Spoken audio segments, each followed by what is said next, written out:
I'm davidg.com. What on earth is Kundalini?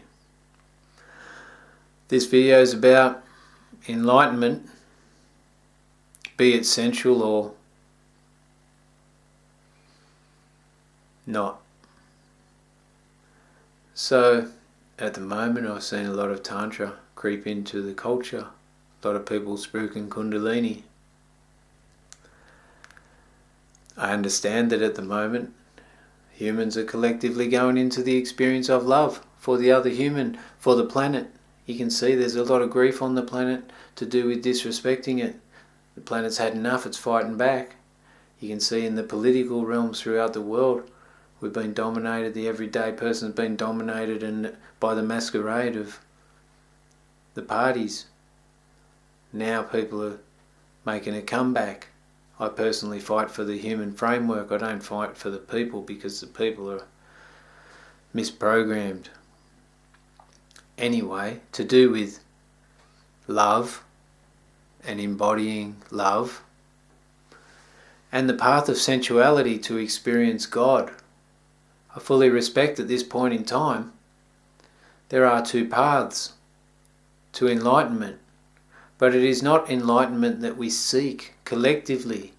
We seek connection to each other. That can happen sensually. There are two paths normally to yoga. One is the Grihasta lifestyle and one is the Sannyasin lifestyle.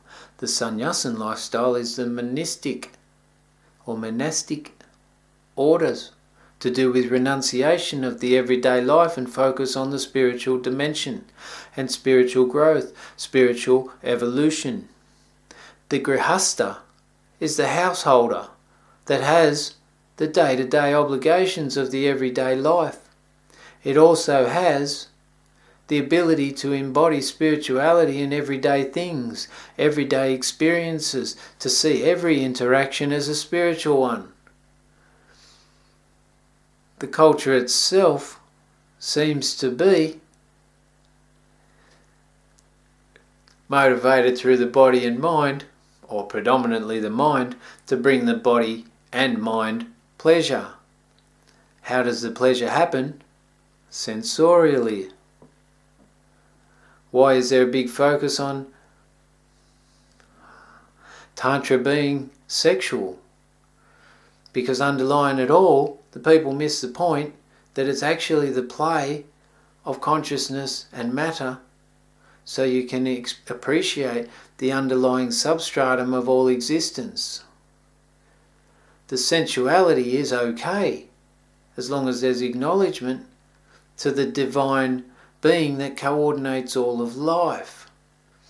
If it is just further endorsing your need for validation or pleasure through your senses, then hopefully you can open your heart and you can become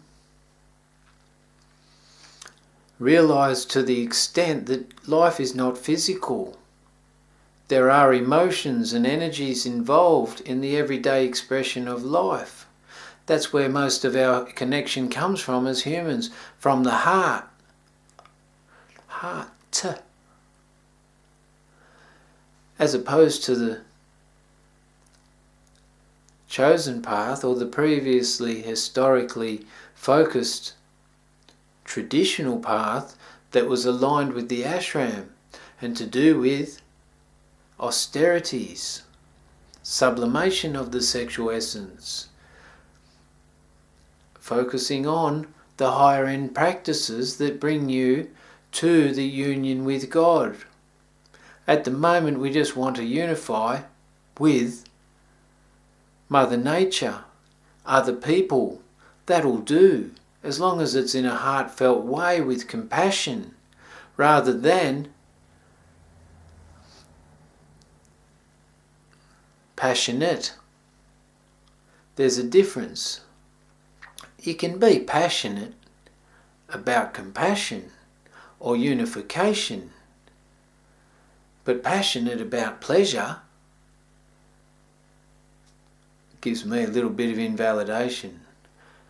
But the two paths allow the opportunity for many expressions to happen.